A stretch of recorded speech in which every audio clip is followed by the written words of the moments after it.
Alright, a very good afternoon to you. Welcome. It's the 6th of May 2022. Welcome to Newsbeat here on Metro TV with me, Ani for Ampofu. We're live from the Kufuor studio at Northridge, and we're also streaming live on the Facebook page. It's Metro TV Ghana. On Instagram and Facebook is Metro TV_GH. Follow us there and send us your comments, and we'll read them to your hearing. Let's take a look at the headlines of stories coming up.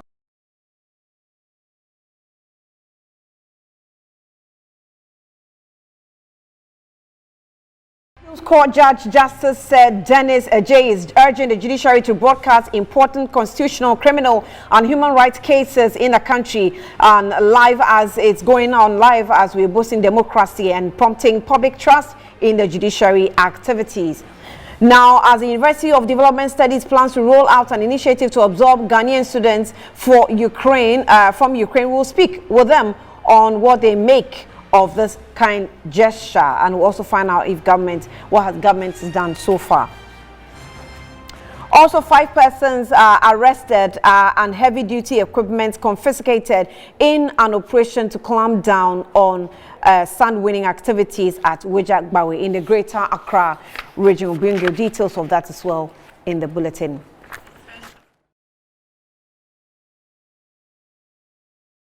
You're welcome back. Now, in our first story, President Kufuor says his dissatisfaction with the living conditions of Ghanaians pushed him to vie for the presidency to alleviate their sufferings. Recounting his experience at the inaugural Africa lecture by the Museum of the Bible in Washington, the president attributed his victory to his rooted faith in God, which has shaped his professional life as a lawyer and as a politician, largely influenced by his vision to transform Ghana and Africa.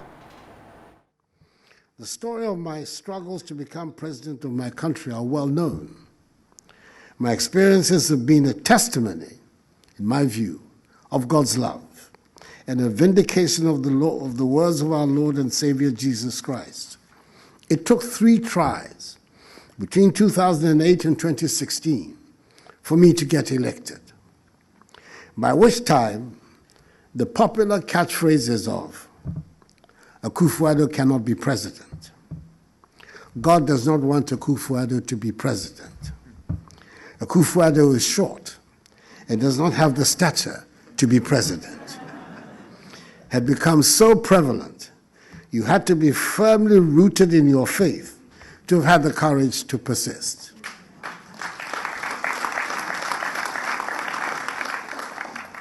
I committed that 3rd election campaign to God and indicated to the Ghanaian people that the battle is the Lord's. By God's grace, I won a famous victory against an incumbent president by a gap of nearly 1 million votes, the largest margin of victory. The largest margin of victory for 2 decades. And by the same grace, I won re-election in the December 2020 elections, and I'm now in my 2nd and last term as president.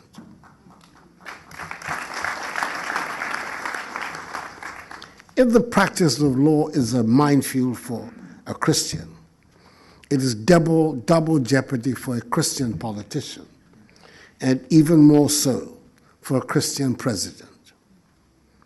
Just take a deep breath and think of the number of things that upset you about your societies, about your neighborhood, about the news headlines, about Ukraine, about the astronomical rise in the cost of freight charges and in the cost of living. Somewhere in there would be the president as the target of your anger or bewilderment. Now, on the National Cathedral project, the president said government's vision is to transform the mindset and attitude of citizens through the development of biblical values while making it a site for religious tourism. And these are some of the comments that the president actually made when he attended the inaugural Africa lecture by the Museum of Bible in Washington. So let's move to education. And Ghanaian students who returned from Ukraine due to the Russian invasion say they will want to see a drafted document back the University of Development Studies announcements to integrate them into the school. The initiative is dubbed Special Education Project, will also create an opportunity for all Africa Health professional studies who were displaced as a result of the Ukraine-Russia war to continue their studies. The Vice Chancellor of UDS, Professor Gribbard who announced the initiative to absorb students from Ukraine, indicated that the university, together with its partners, would, in the coming months, roll out details on the enrollment and implementation of the support to the affected students. We're hoping to be joined by the General Secretary of the students who returned from Ukraine, Prince Danso, for more. And as and when he joins us, we'll get to understand what position they're taking. But let's speak with the government's spokesperson, Gribbard on governance and security, to tell us more on this development. Gribbard, you're welcome to Newsbeat. Good afternoon to you. Good afternoon, Annie, and it's always a joy and a privilege to connect with your viewers through various platforms and technologies that are available. Right, thank you a lot. So tell us how far government has done in enrolling these students that we brought from Ukraine into UDS. What has government done so far? And so once again, President Kufuor and his government has continually shown commitment in ensuring that students who have been evacuated from Ukraine are integrated confidently and comfortably to continue their educational facility. So there's been a lot of engagement in terms of stakeholder engagement, and one of them is what is yielding the fruits of the University of Development Studies setting up a specialized system to enable the young students who, particularly majority of them are medical students, would have an opportunity to study and further their studies. And it's important for us to also put on record that when the war started in Ukraine on the 24th of February, right up from the 24th, government of Ghana, and Ghana was the first country to have her first arrivals on the 1st of March. And so we have begun a process of evacuation for the past 67 days. Government has been evacuating Ghanaian students who are already in neighboring countries, Romania, Moldova, Hungary, and we have brought in close to about 253 as we speak today. And today is also the 71 of the ongoing war in Ukraine. And so I believe that this clearly comes as good news to many of the students who are in country at the moment, and many of them. So, well, them who are computer science. Right, Gribbard, kindly hold the line. The secretary to the student body that we're expecting that will be enrolled in UDS has joined us via Zoom. Thank you for joining us. Good afternoon to you. That is Prince Danso, if I'm right. Is that Prince? Yes, please. Okay, Prince, you're welcome. We're on the phone with Gribbard, who speaks for the government. You say that you want to see a written document. What does that mean? Because, we feel if document it, that's the work done. That's to us. So until we see a document stating clearly that this is this is the procedure, and the steps in going to do that, we cannot conclude that yes, we are in. Has the government done anything to, have your trust shaken a bit? Why are you so stern on documentation of some sorts? We all know that anything will have to back it with documents. Even if there's any passage of law, it's backed with a document. So to say you're going to integrate us without any documents, that's more or less like a zero plan. So we want to know the plans ahead of that, and then we see it. So yes, we are patiently waiting for that, to get that. And then through our engagement with the education minister, that was a few days back, let's say 2 weeks ago, he set up a committee, which he tasked them to present their findings by 4 weeks time. That's 4 weeks time duration. So we are waiting that in the next 2 weeks, we'll get feedback on that so that we'll see the way forward. How many of your student body is hoping to be enrolled? Should these documents actually be put together? How many? Well, we cannot decide for everybody, but yes, I mean, in as much as we are all here, when the document is out, the people... yes, but I mean, do you have a rough estimate of a number of students that are willing to be enrolled in this program? Yes, so for the first document we sent earlier, it was about 150 plus. Right. Who were willing to. And this document was sent to where? Ministry of Education? Yes, I think our first engagement with the ministry, that was when they requested for it, so we sent it. So addressed to who? The minister or deputy minister of who or who? It was sent to the rep who represented the Ministry of Education on it, on the stakeholders meeting. That's our first engagement, which happened at the Foreign Affairs Ministry. Okay, hold the line. Let me speak with Palgrave. The acting, Mr. Divine, yeah.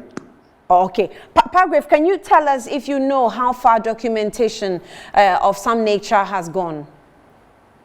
And so, Annie, as at last week, Friday, there was a stakeholder meeting that was held at the Ministry of Education, and a sizable number of representatives were there. I'll quickly like to go through. So a representative from the Ministry of Health, a representative from the Ministry of Foreign Affairs and Regional Integration, Director General for Ghana Health Service, Registrar for Medical and Dental Council, the Vice Chancellors for KNUST, University of Ghana, UCC, UHAS, and UDS, the Provost also for UDS, University of Ghana, KNUST, UCC, and UHAS, the Dean of Medical Sciences for KNUST, UST, UGIN, UCC, UHAS, and UDS, a rep from the Ghana Tertiary Education Commission, a rector for Ghana College of Physicians and Surgeons, a rep from the Teachers Hospitals in Ghana, a parent of affected students, Student Representative Council, and the Scholarship Secretariat.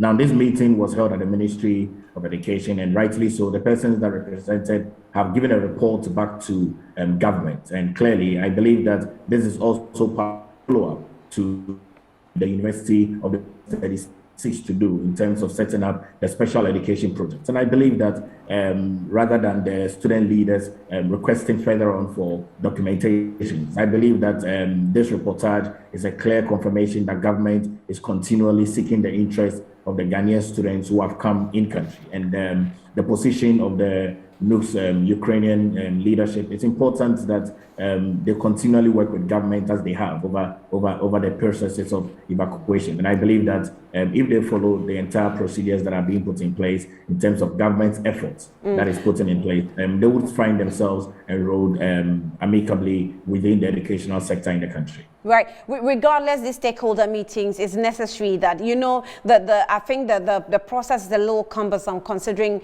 the evacuation and they're coming from one school outside the country into another school, and financial commitments are also involved. So when they ask for some sort of documentation, I think it's in their right place to ask, not so. Indeed, government has taken full responsibility for their onboarding into the Ghanaian educational sector. You are aware that government took full responsibility in ensuring that a lot of these students that were evacuated from Ukraine into the neighboring countries, Moldova, Romania, Poland, and Hungary, were taking full cost from government. And so we have also put together a scholarship scheme, especially for the medical students, because they're in the majority, for them to apply for these scholarship schemes. Once these scholarship schemes are applied for and they get the scholarship, government is going to take an extra cost in ensuring that they're enrolled into their educational sector. And I think that is from one stage onto another stage. And this is another good news, which government is particularly excited about, in ensuring that, yes, we are committed to ensuring that these students are onboarded into educational facilities in country. So how soon do you think that they can get some documentations that would, put certain assurance to what the plans are? Well, I think that this news came out today, and so clearly there's going to be an official letter that would come to support the conversation that we have seen in the media space, and as we're having conversations today. So sometime early next week, they should be receiving some communication from UDS and even some communication from the Ministry of Education as it relates to their onboarding into the educational facility, especially for the special education project that UDS has put in place. Very well, Paragraph, thank you for speaking to us here. Paragraph Boachidankwa is the spokesperson for government. He speaks on governance and security. Let's go back to Prince Danso. Prince, so Paragraph just indicated that latest by next week we should be able to put together some documents that will give you that assurance. Is that okay with you? And then in responding to that, you want to tell me what happens to the rest of the students. We have evacuated 253. So the remaining 97, because you say you've presented about 150 names. So what happens to the 97, the remaining 97 as well? Yeah, so I think in response to that, the rest, yes, definitely, because until, we see things are moving. The rest cannot decide that, okay, they should just run or not. So the indication or the documentation that's going to make everything clear. And then even if people are outside, our people outside would even decide to, take the chance. And then with regards to the scholarship thing, it was not stated that, there's a document backing it. Because what the Education Ministry said, or the minister said, and then I would like to quote, is that it's in his jurisdiction and then the government to decide on it. So I don't know where this is coming from as it stands now. But until we see a document to that fact, then we can conclude that yes, there's a scholarship package.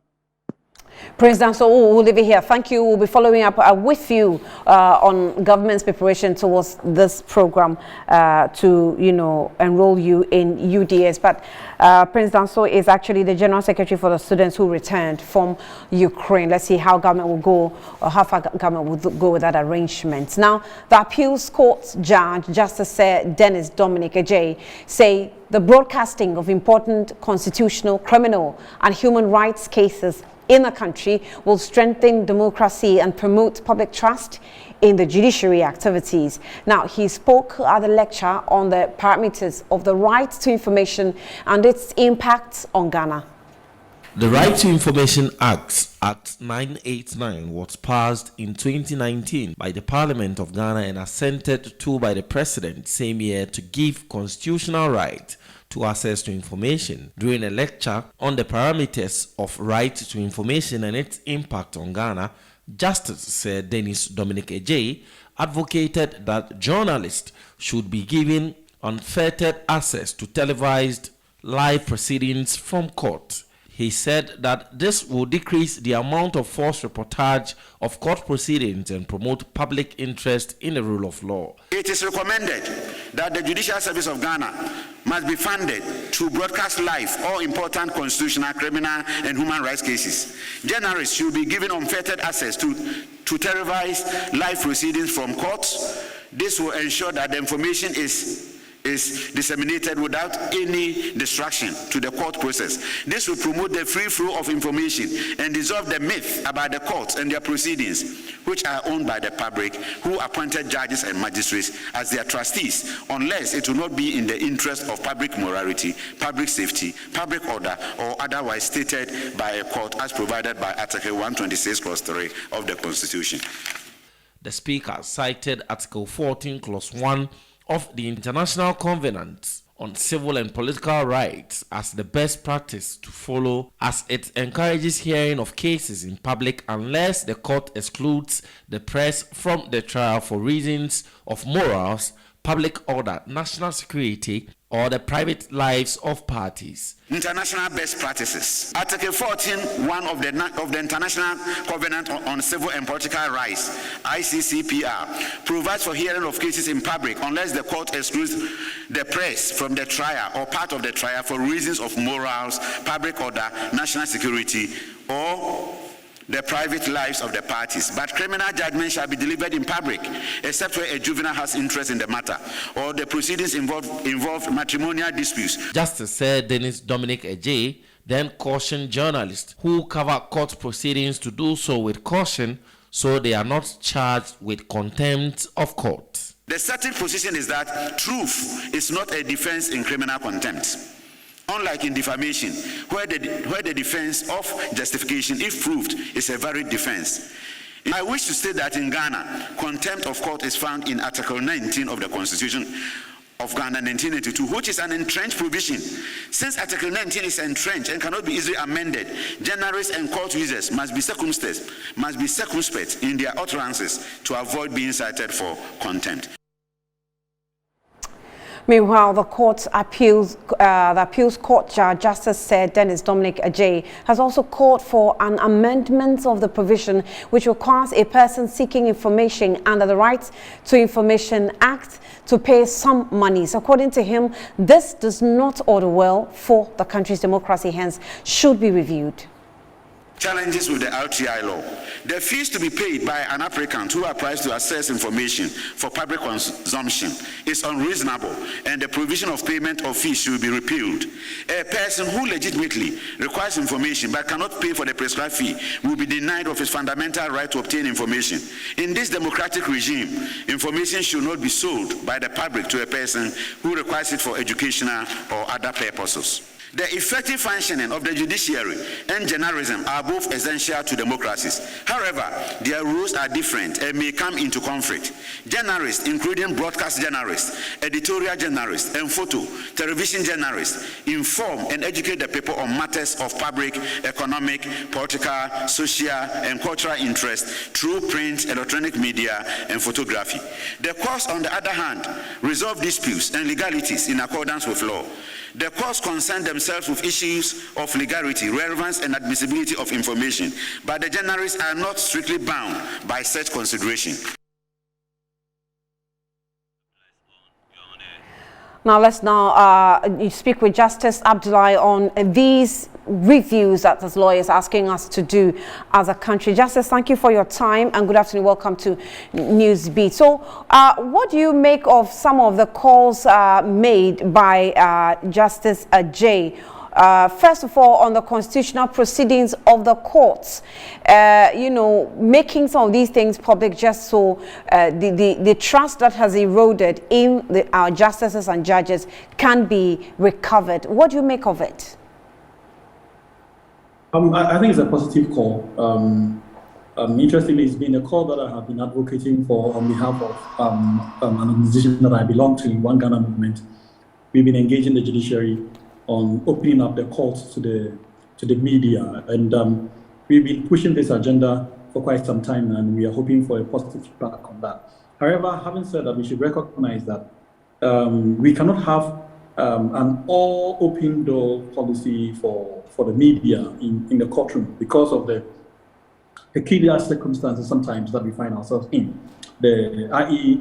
the threat to the justices, sometimes the threat to the parties, and sometimes even to the friends who involved children and other vulnerable persons. Publications of their photographs could potentially damage their entire future for the rest of their lives. And so there are genuine cases, and of course, as Justice Dennis said himself, sometimes some of the issues are borders of national security. Yeah. And for such matters, you cannot simply allow. The current dispensation under which we operate, there are still exceptions to certain public interest cases that are giving, priority in terms of telecasting it live on TV and all that. For example, the, election petition cases. So should we be able to adopt such a review under, such legal arrangements?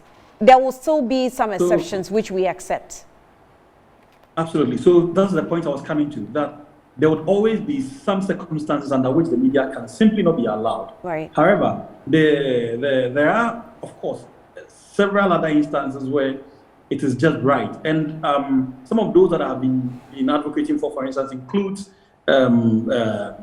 cases bordering on sanitation, cases bordering on road traffic offenses, indeed constitutional cases. These are cases that play significant roles in our daily lives, and they affect us in a way that could mold or reshape our thinking and in terms of civic education, each other.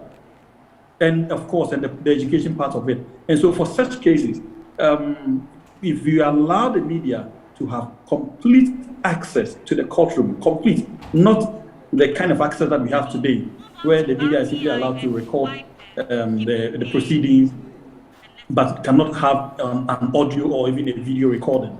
Those ones, I think, do not help us, not only because of the misreporting that we witness, but because the general public do not feel the impact of it as much as they would have if there were video coverages and audio coverages of some of these proceedings. And so there are those indeed that the pros far outweigh the other policy considerations, for which reason we are not allowed, and the media is not allowed to cover them. But I'm a strong advocate of having the media some amount of access to the courtroom with their cameras and indeed with their... How about his call on, a clause in the RTR which requires that people pay for an information that they actually seek to get as far as the RTR is concerned?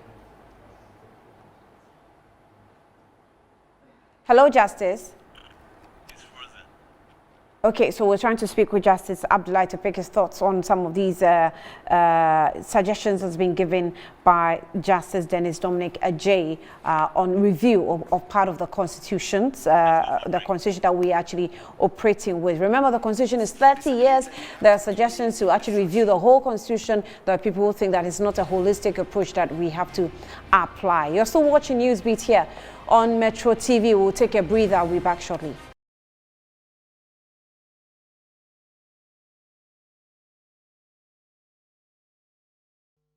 Welcome back to Newsbeat. And let's do some more stories. And Member of Parliament for North Tongue constituency, Samuel Okudzetal Blakwa, says the Attorney General, Godfred Yeboah Dami, being a party to the e-levy case, had no right speaking on its merits, describing his response as bizarre.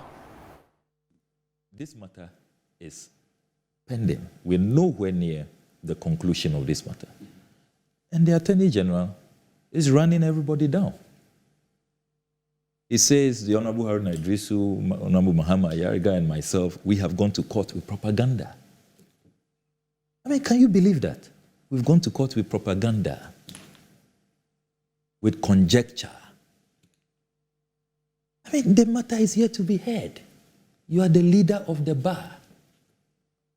We have all heard Supreme Court judges. I recall in the election petition case, lawyers actually were singled out and warned. And those who were on record, who are the ones prosecuting the matter, are told not to comment. That is, it is against the ethics, it is against the rules. How come that this Attorney General believes that he is above the rules, he's above the standards of the profession, he's above the ethics? And he's running everybody down, going into the substantive matter and saying that we have gone to court with propaganda. I mean, unbelievable, totally incredulous. I mean, can you imagine, Kwesi, if it was our lawyers who had conducted themselves this way? Can you imagine what will happen? How is it that this Attorney General feels so untouchable that he can just do whatever he wants? Meanwhile, the Managing Director of the State Transport Corporation, Nana Kumia, who was also speaking on Good Morning Ghana earlier today, says former President John Dramani Mahama cannot scrap e-levy when he comes to power, calling it a bluff.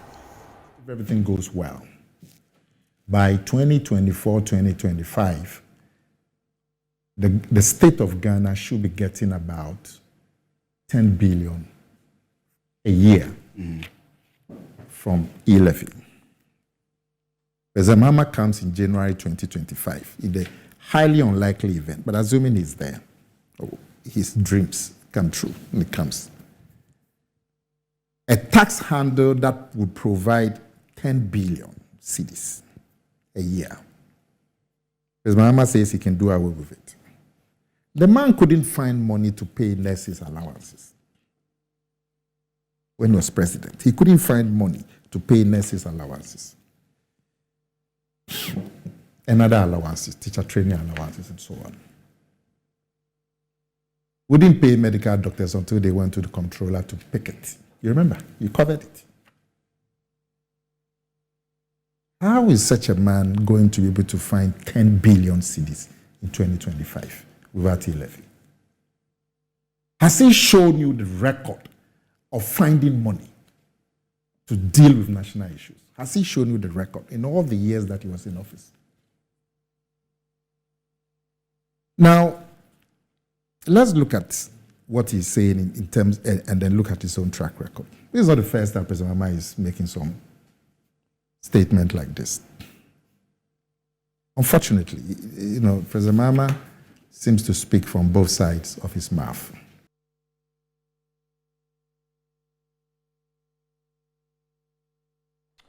The Public Relations Office of the Ghana Private Road Transport Union, GPRTU, Alhaji Ibrahim Amas Iboro, has told Metro News that due to the hikes in fuel prices in recent times, it is time for burden sharing, and the union discusses with the government to find out possible ways to share the cost. So according to him, the increase in transport fares is imminent. Fuel prices are swelling up. We are getting ready to make sure we do something to catch up with it. Some time back, we put up a suggestion of some of these taxes to be taken off. The workers, they were made to understand by the president that none of these taxes is going to be taken off, and we found that to be unfortunate. We weren't happy with that at all, because we know in the country every worker must pay tax, but do we have to tax only one organization?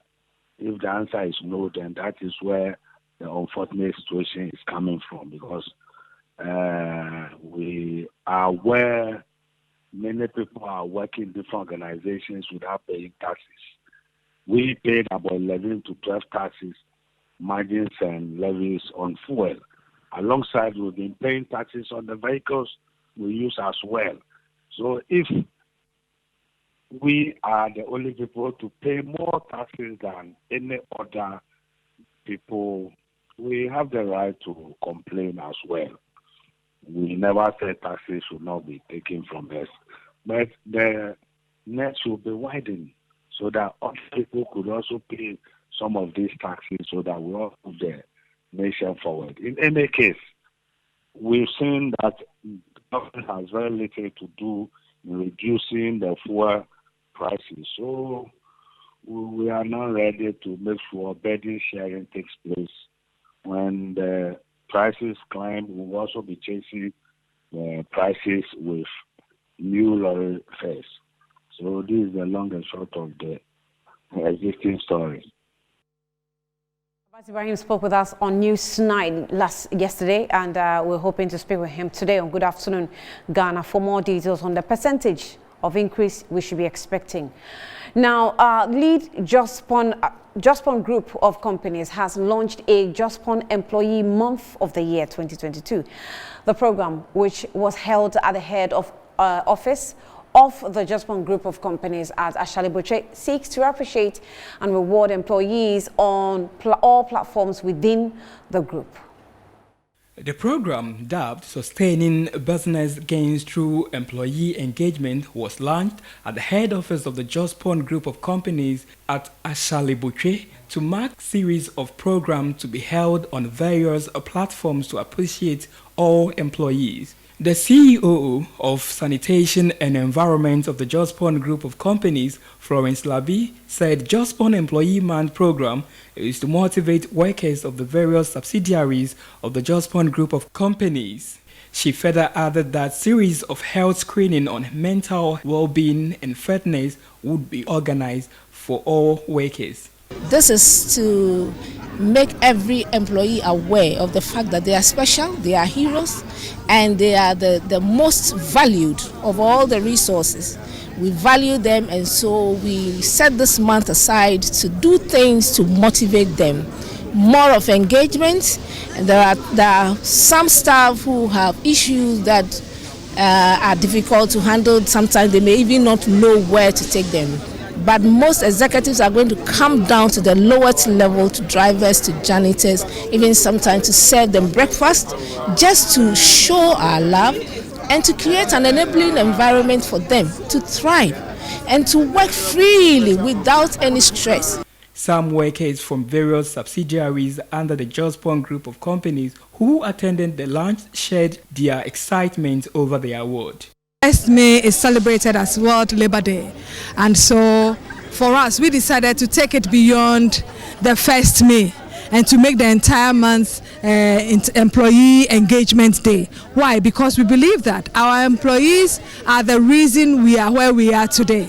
They are the ones, when we say Jospon, we are talking about the people. It's not just machines, it is not just equipment, it is the human beings that make it happen. And so it is our joy to celebrate our workers, who we are calling our heroes. So that the tagline for the month is our employees, our heroes. When we go to the subsidiary level, it's going to be conversational, and employees will come up with all their issues, and then it will be resolved. So it's a great opportunity, and I think for what happened here, it was amazing.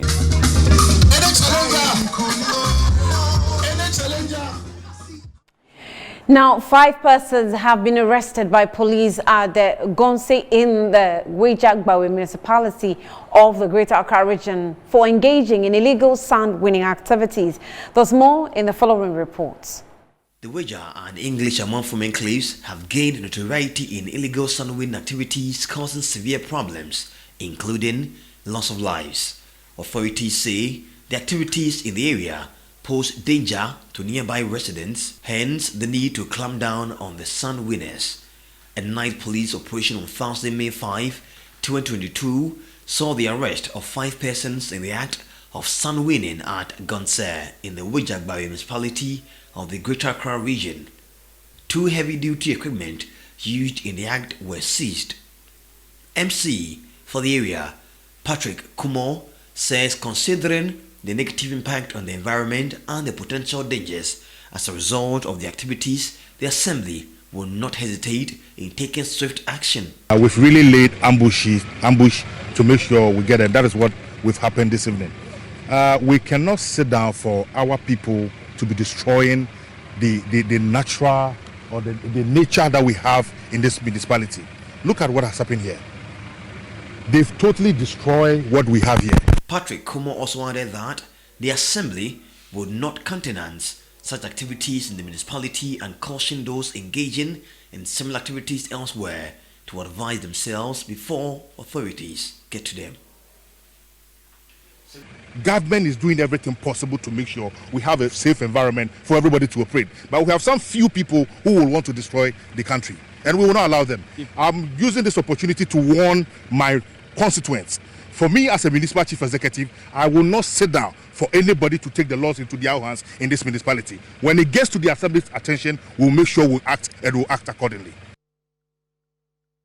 You're still watching Newsbeat here on Metro TV. Let's go for a breather. We'll be back with business news.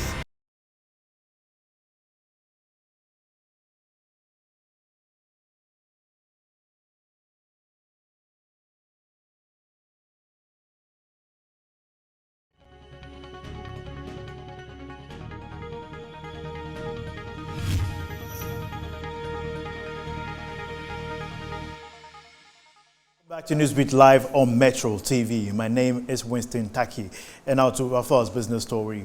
The Vice President Dr. Muhammadu Bawumia has charged internal auditors to adopt the use of digitization to enhance their work. Speaking at this year's Institute of Internal Auditors Conference, he urged the auditors to deliver their work diligently to impact national development. Internal auditors objectively evaluate companies' financial and operational business activities and ensure they follow proper procedures and function efficiently. The Vice President, Dr. Mahmoud Bawumia, speaking at the Institute of Internal Auditors Conference, called on internal auditors to leverage on the digitization agenda of the country to improve their works. After building our soft infrastructure, is to leverage the derived data for national development. Data, if you're going to participate in the data revolution that is underpinning the fourth industrial revolution, you have to leverage on the data. You cannot let the data just be sitting there.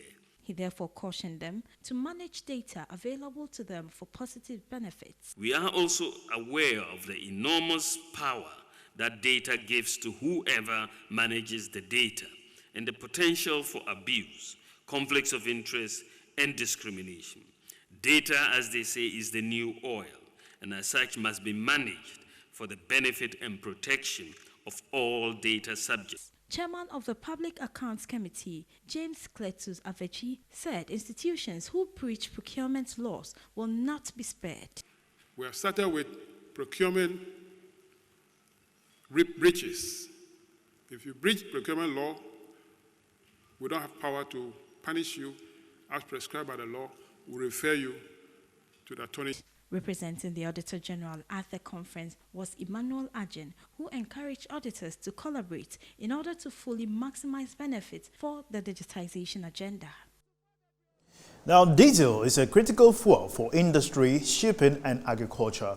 According to the head of pricing at the National Petroleum Commission, NPA, Abbas Tasunti, the current increase in the price of fuel of diesel on the market can be attributed to international pressures and high cost of importation. He spoke in an interview on the Capito Show. You will notice that the diesel prices are really rising. Russia supplied about 40% of the diesel to the European market. And you know what's happening to Russia now, sanctions, and the European countries are not able to import their products. So with this, there's a huge hit on diesel, particularly diesel and aviation fuel. So their prices are rising, one, and secondly, the cost of supplying these products have also risen. So if you look at the cost of importing, for example, petrol to Ghana, and the cost of importing diesel to Ghana, the cost of importing diesel to Ghana has more than quadrupled. And that is why you notice that previously, the price of petrol and diesel were almost the same. But you notice that now petrol and diesel is over one cedi more than petrol now. This move to zero carbon is a gradual process. There are electric vehicles in Europe and the US, but there's still a huge number of diesel-powered and fossil-powered cars in this country. So still there are a number of them. Most of them have set the target for 2030 to stop using fossil-powered cars. So there are still a number of them. And the demand for diesel is still there. And remember, diesel is also an industrial fuel. So apart from the vehicles, the industries are using diesel, like you mentioned, heating and all that. Yes. So the demand for diesel is still there. So as long as there is a demand and there's a short of supply, particularly from Russia, which was supplying over 40% of the diesel that goes to Europe. Aside the diesel that they were supplying, Russia also used to supply gas. Now, if that gas has also stopped, it means all the factories have to switch to the use of diesel. This increases the demand for diesel. So there's a huge pressure on diesel as we speak now. Luckily for us, the product is available, but there's short supply, so the price is rising. Now, we can't do anything about the price because it's globally determined. And that's how come we are seeing that the price for diesel in particular is still rising. So as consumers, what option do we have? If we want the price to be stable, someone has to pay for that price. Now, away from that, the Deputy Minister of Finance, Dr. John Kumar, has inaugurated the governing board of the Ghana Statistical Service and charged the members to provide the needed guidance and assistance to the management of the service. This was after 5 months of the service operation without a governing board. Ceremony, the Deputy Finance Minister, on behalf of the President and the Finance Minister, expressed the appreciation of the Ministry to the immediate past board for their guidance that culminated in the conduct of the first digital census in Ghana. He also thanked the government statistician and his team for working tirelessly and smoothly without a governing board for the past 5 months.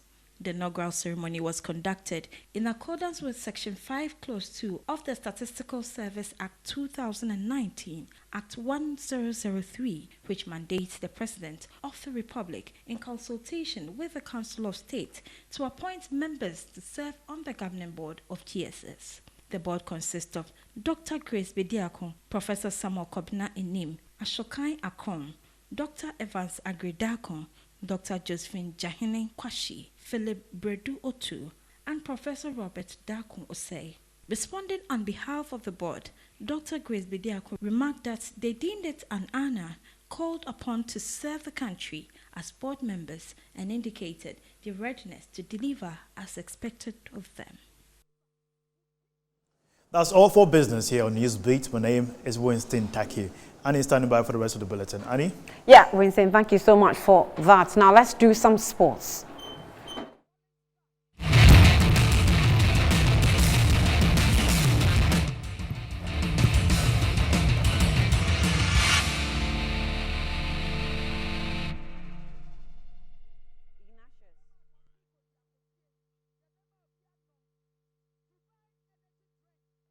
And in sports, head coach of the Dreams MCFC, Ignatius Oseifusi, says there's no pressure on his side to avoid relegation this season.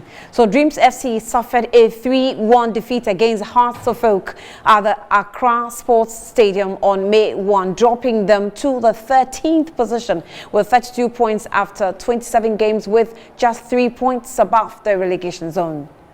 I've already said that we are not under pressure.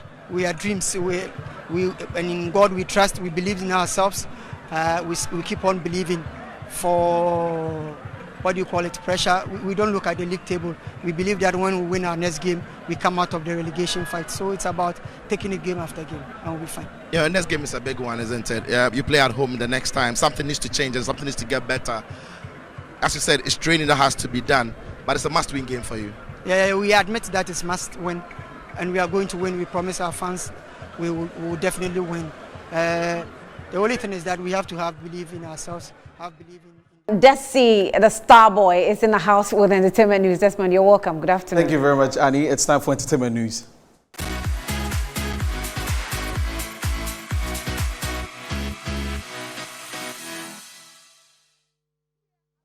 My name is Desmond Danso. Now the 2022 edition of the Vodafone Ghana Music Awards is set to start tonight at the Grand Arena of the Accra International Conference Center. The day one of the two-day event will award industry categories, and that includes the Record of the Year, Songwriter of the Year, Video of the Year, and several others. The day two will take place tomorrow at the same venue, where other categories will be awarded.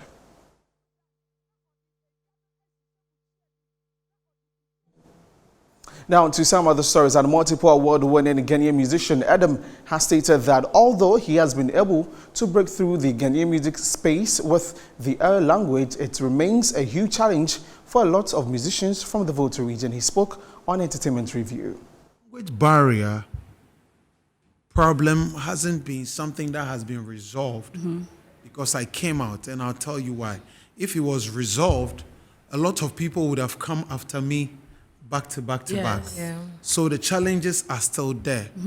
I'm the one who makes it look easy. Because if it was easy, then a lot of people would have just released and it would have been easily. So I make it look easy, but still there are things that are setbacks. One of the things that is a setback is people can love you if you're doing a certain language. But they'll only love you in the language as number one. But they will not love you past that language as number one if they want to choose another tribe. Because, you're dope. Them day form that. Yeah. But when it comes to, let's put Adam and four other people, somebody say, and the person is right. Somebody say, I don't understand, so I don't think that he's number one. So that is something in the heads of people that is already a setback for people who are trying to break through. And the over again hitmaker also revealed that he has been able to survive on the music scene for a very long time because he tries to adjust to music trends but does add his own elements. I think I'm a different breed. I'm just a prototype kind of guy where I don't really listen to radio. You know, I'm not a radio person. I'm a person who creates from my head. And that's not to say that when trends change, I don't pay attention. I pay attention, but every time I touch it with the Adam factor. You know, I don't touch it and try to follow somebody. And I think that has been it. The fact that I created my own path, and every time I'm in that same spot, but always upgrading myself and evolving and taking time off to hibernate and then come back and put out music. Okay. Yeah. Great. And Adam is out with a new one titled Macheri. That's it for entertainment. My name is Desmond Okreku. That's back to Annie. Right, Desmond, thank you with that interview with Adam Gedem. Right, it's time for us to take international stories.